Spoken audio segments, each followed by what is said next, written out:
Thanks for purchasing this video. It contains all the information you need to have the best control of your dog in any situation. The quality of your dog's life depends not only on the effort you put into working with them, but also the techniques applied. Dog training is not so much a matter of training the dog, but training yourself to understand what it takes to be respected as a leader in your dog's mind. A well-trained dog is one that will be given more freedom, exercise, and affection during its life, because the owners are happy with them and can trust that their dog will respond when absolutely necessary. A properly trained dog will be happier and healthier throughout its life. The best time to train your dog to respond to everything you need is about 3 months old. I have found over the years that a 3-month-old puppy has the ability to comprehend all that we want. But in most cases, people have been fooled into thinking that they can't because they're so young and cute. My black lab Izzy was trained at 9 weeks old, and in 3 weeks he was fully responsive to all commands off leash under full distraction. This was not because he was an especially easy, eager dog to train. He was actually the opposite. He was an incredibly dominant and aggressive dog when he was given a command. He resisted me with a great amount of intensity for the first 4 days. Then he gave in and realized that it was to his benefit to obey. The well-known statement, "You can't teach an old dog new tricks," is false. An old dog thinks the same way a young dog does. The reason this statement has arisen is because an older dog can become stubborn.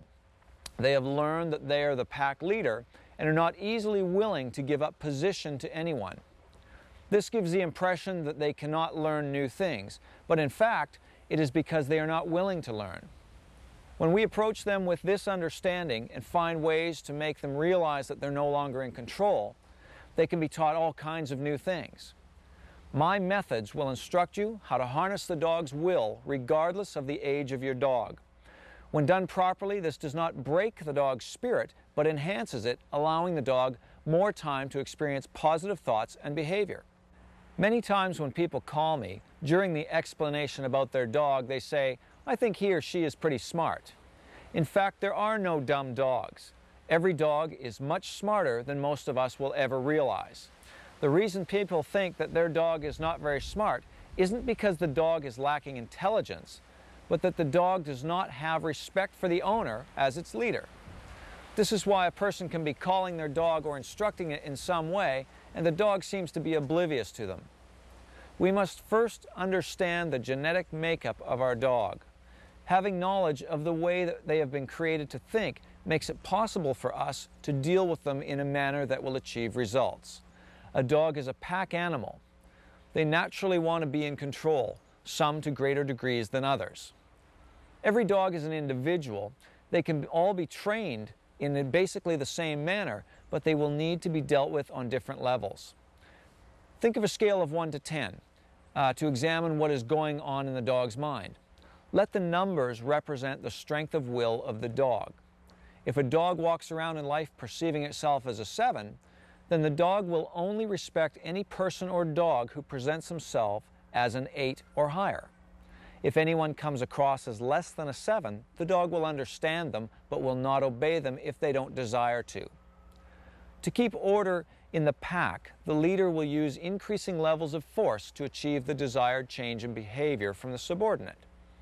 This is where we can see that the momentary discomfort and unhappiness experienced by the weaker dog receiving the discipline does not negatively affect the relationship between the two. Rather, it is the reverse. The weaker dog will now have an established respect for the stronger dog, and at the end of the day, they will all sleep happily together in a big, snuggly group. Harmony has been established. It is very important to remove emotion from training our dog. My training methods are a balance of praise and discipline, and it is necessary to be able to correct our dog without thinking that the dog will dislike us. This will not happen. In fact, the bond between you and your dog will be strengthened when you establish leadership over your dog through the praise and discipline method. We need to focus on the long-term goal of enhancing our dog's freedom, happiness, and health, not the momentary unhappiness when they are being disciplined. I will show you how to build a relationship with your dog that will allow them to love, trust, and respect you, which will have you returning the same to them. Many people bring me dogs and laughingly say that they have spoiled them. It's said in a way that almost seems endearing and cute. The problem is that it's the dog's life we are talking about. A more appropriate statement should be, "I ruined my dog." The statement is no longer cute, and it places the blame on the owner for allowing their dog to become out of control and in many cases a danger to itself and others. The size of the dog that we have does not matter when we consider training. All dogs think in the same way. Whether they're large or small, it's important to have them respect us so that negative behavior does not become prominent. Some of the smallest, cutest dogs I have worked with have been on the highest levels of the will scale, so don't be fooled by size or appearance. There's no magic involved with having a well-behaved dog. The results that you obtain with your dog are dependent upon your ability to practically apply the information contained in this video. The best approach is to watch the tape a few times before attempting to work with your dog. Some techniques look very easy, but become more difficult for the novice once they begin to apply them. Your dog will possibly respond in many ways to make your task more difficult as they try to maintain their pack position. You want to limit the amount of mistakes you're making when dealing with your dog. You are building a language and process with your dog. If your commands and corrections vary too much from day to day, the dog can be confused as to what you expect or find loopholes in your authority and give you a limited response. Everyone in your family will need to watch this tape and be dealing with your dog in the same way. One person cannot choose to be neutral and allow the dog to be disobedient with them.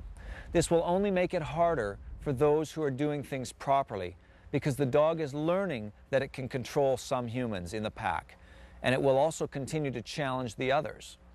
This means the dog will end up receiving more corrections along the way. If you have someone in the family that is not willing to discipline the dog when necessary, they must be asked not to issue any commands to the dog.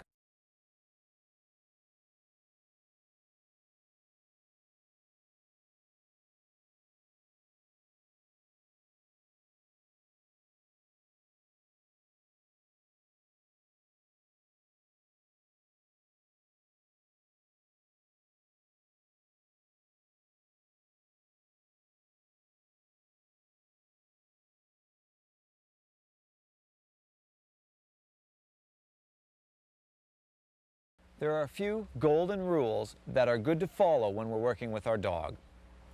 The first would be, when teaching a dog something new, you need to show it to them about 10 times before they start to understand what you want.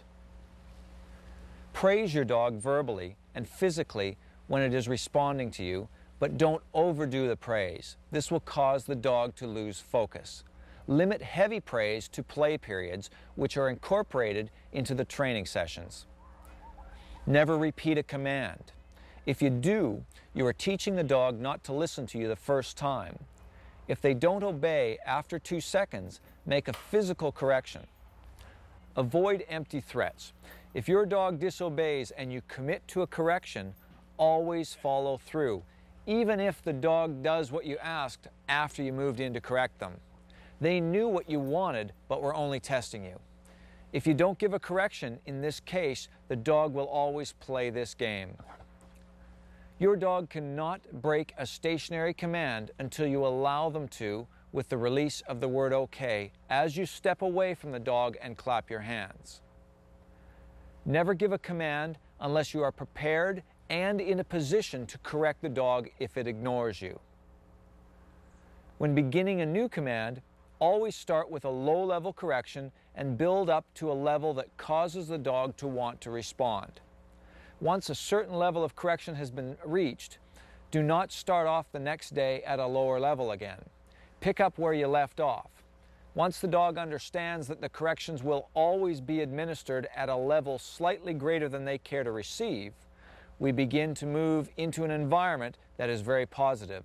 You give a command, the dog responds, and he also receives praise. So both you and the dog are happy.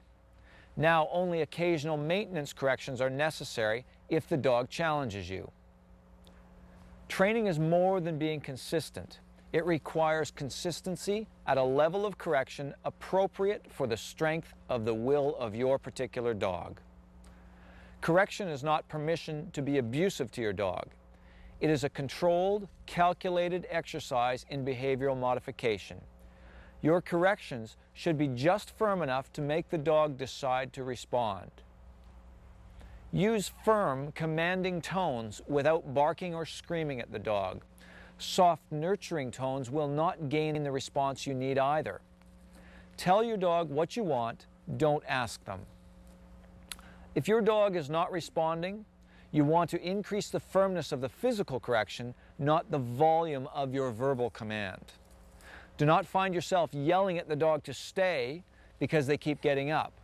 By keeping your voice controlled and calm while you increase the firmness of the correction, you will see the dog respond more quickly and your time around the dog will be much more peaceful. If your dog breaks a stationary command, take them back to where they were and make a physical correction. Do not repeat the initial down or sit command, but do say stay and show the stay command before you walk away. With each new command, our aim is to get the dog to respond to 3 commands in a row without the need for correction. This shows us that the dog is beginning to be humble towards our authority. Always use a combination of a voice and hand signal to command your dog. In this way, if the dog did not clearly hear you, it still has 2 seconds to see the physical command. A hand command will also help to show the dog that you are not simply speaking to another person. When your dog becomes old and they lose their ability to hear, you will be happy they know hand signals as well. Do not wait to get the dog's attention to give a command. Some dogs will realize that you are doing this and purposely never look at you so that you're not able to give a command. When you give a command, keep your hand signals still and visible for 2 full seconds. Ensure that the command is strong and clear. If the dog has not responded, make your physical correction even if the dog complies as you move in to correct. Teach them that they must respond within your time frame. If you make a mistake when giving a command, do not laugh or let on to the dog that you've made an error. Maintain your composure so that the dog continues to treat commands as serious business. Incorporate frequent play periods into all training sessions. If your dog is being stubborn, persist until you get the result that you're looking for and then give them a great play session. The training line that we work with should stay on even when the dog is playing with you or other dogs. In this way, the dog does not become line smart, only listening when it's wearing the rope. It must be weaned off of the rope when it has earned that privilege. A short line and the command collar should be worn in the house when you are at home with the dog, so a correction can be made at any time if needed. Training periods should be limited to a maximum of 45 minutes. Your dog may respond quickly to what you're asking it to do, so as soon as you get 3 responses without the need for correction, then finish there for the time being. You want to avoid drilling your dog over and over. This is unproductive and unfair to your dog. Once your dog has the basics down, it's best not to go through a training ritual every day in the backyard. It is more effective to incorporate occasional commands into more real-life situations. Give the dog a down command in the kitchen while you're making dinner, or a come command while it strolls ahead of you on your walk. Lastly, avoid patterns in your training that the dog can easily read and anticipate.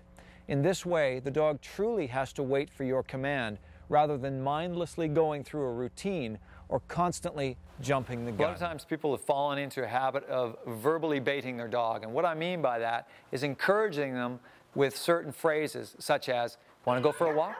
or "Where's the kitty?" or "Get the birds," those type of things, because it's entertaining to the human beings or to the friends that come over, and they like to see the dog get all excited and squirrely and run around and bark and this crazy behavior. But the problem that we get from that is that we're encouraging the dog to be impatient, to be demanding, and to be aggressive. If we have a dog that we've encouraged to, say, chase the birds on a beach, and we always thought that's fun because the dog just runs around, he gets his energy out that way, it's a great old game. Unfortunately, what's happening is that we are creating an aggressive mentality in the dog to chase other little creatures on the earth. As if we're trying to train our dog to have off-leash control so that they can have the real freedom they deserve in life. When you go for a walk in some park environment or down a sidewalk and the dog sees birds, well, it's been taught that chasing birds is okay. And when they look up at a bird, as a bird starts to take off and they look up, they can easily run out into a street. When we teach our dogs to be at peace with all the furry little creatures of the world, we're going to be able to take them more places because we can trust that they're not going to run off at the moment's glance of some other little thing moving past them and start chasing and pursuing. We want to discourage that drive to attack and chase, because it may be funny to have the dog chase the birds thinking, well, he never catches them anyway. But what if he did catch one? The ultimate end of that behavior is that he's going to hurt that bird. It's the mentality behind the chase. If he catches that cat, if the cat is defenseless enough, he'll hurt the cat. Typically, the cats are quick, they get away. As a child, we did the same with our dog, and I recognize a lot of the problems that it created. And we ended up with an aggressive dog. And we couldn't trust him because if he saw a squirrel or whatever, he would go. So it's always better to discourage those things and get our entertainment value out of playing with the dog in retrieving rather than hunting other animals.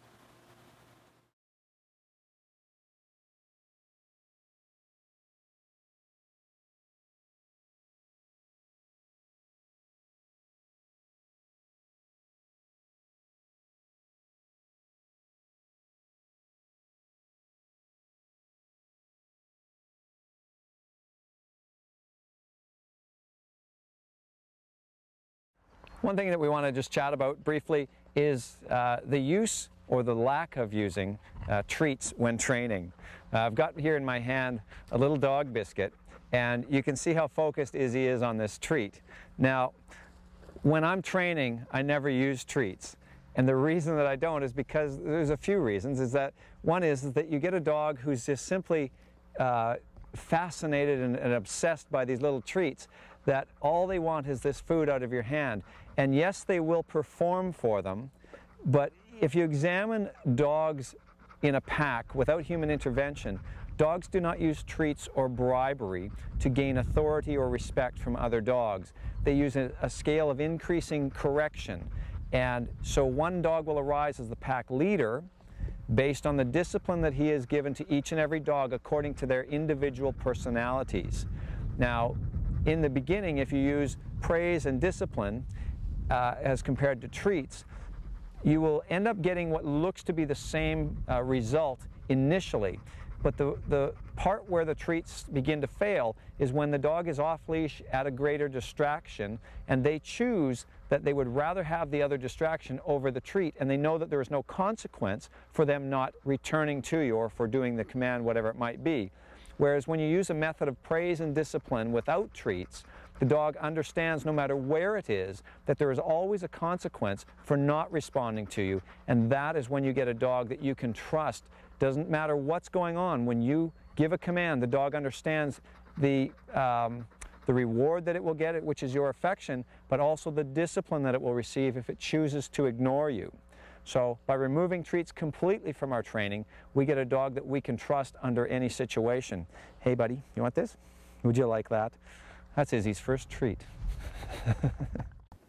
A lot of times when people have gone to your basic puppy type class at a major pet store, they will use treats heavily in their training process. And I've heard of situations where the socializing aspect with the puppy towards strangers is that they will take each other's pups and pass them around the circle to the new person that they're meeting, and each person will give that puppy a treat. What they're teaching the pup is not that human beings are nice, but that all human beings that they come into contact with in the early formative years of their existence in our world is that human beings are passive and submissive, and they relinquish the one main element of life that dogs always will fight or be dominant for. We are going down the road of teaching our dog aggressive tendencies when we fall into this societal trap of giving our dog a cookie or a treat out of our hand. Whether or not we ask the dog to sit is inconsequential. We need to resist the temptation to follow along these bandwagon approaches.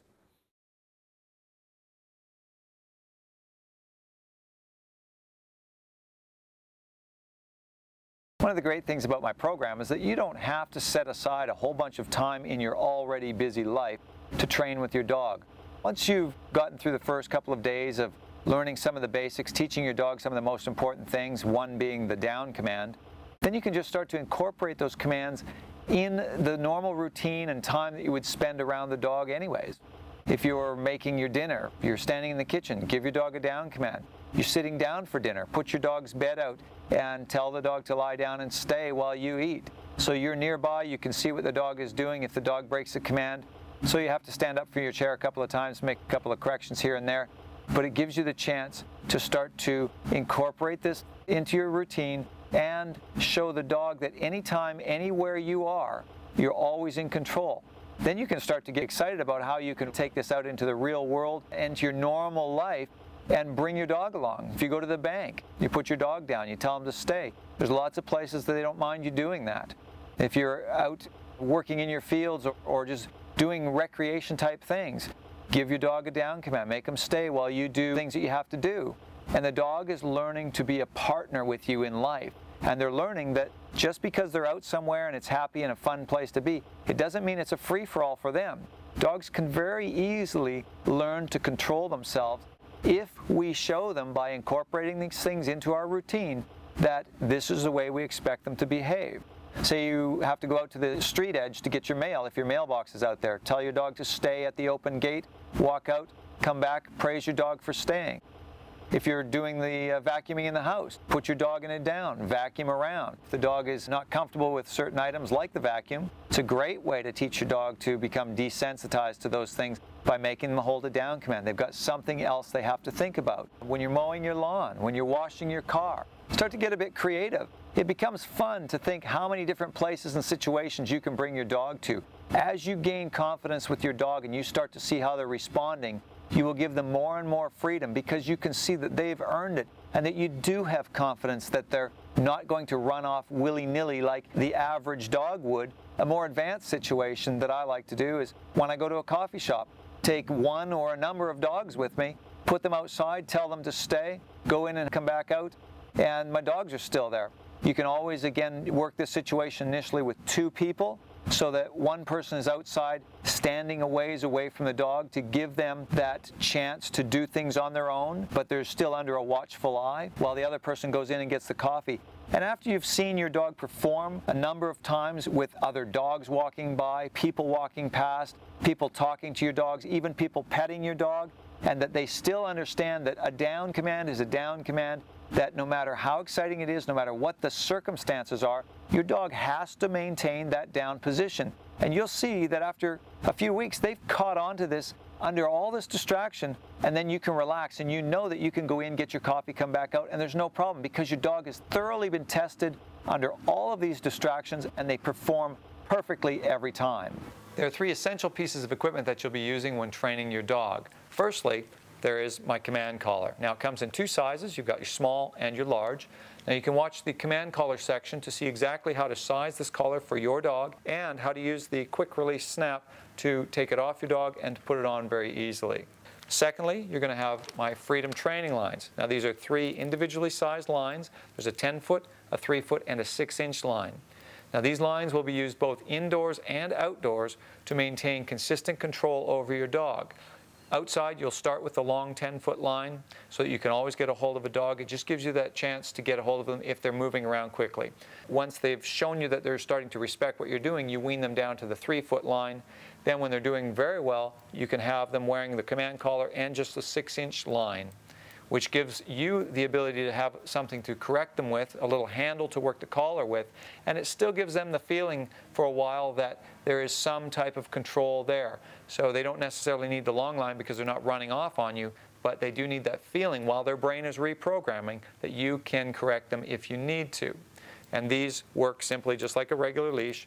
with the little snap that you hook onto the collar. And if it was here, we would hook it to just that little hoop on the command collar. The third thing I use is a pair of leather gloves. Now, you can use other types of gloves. The only thing I don't recommend are the cotton knitted type of gloves or the big puffy ski gloves. You want to have something that's fairly close fitting that gives you the ability to move and grab and do what you need to. Now, there's a few reasons I use the gloves. Firstly is that it will keep your hands clean if you're in an outside environment and your lines, your training lines, are being dragged through the water or the mud by your dog. Secondly, if your dog is moving away and you're starting to do more of off-leash type of work or imitating the off-leash by having the dog drag the training line, if you have to grab that line quickly, the gloves give you that extra skin protection so you're not getting a burn across your hand from a fast-moving rope. Now, the third thing is that if your dog does ever try to take a nip at you, especially in the initial stages of training when they are feeling that they maybe have more dominance over you in that situation, having a pair of gloves on will protect you from any nip that the dog may try to throw at you. You don't want to lose confidence. If your dog bites you and it hurts and you're then afraid to go in and work with your dog, you don't want to have that undermine the process of taking control and really getting your dog to that place of freedom that you want to get to.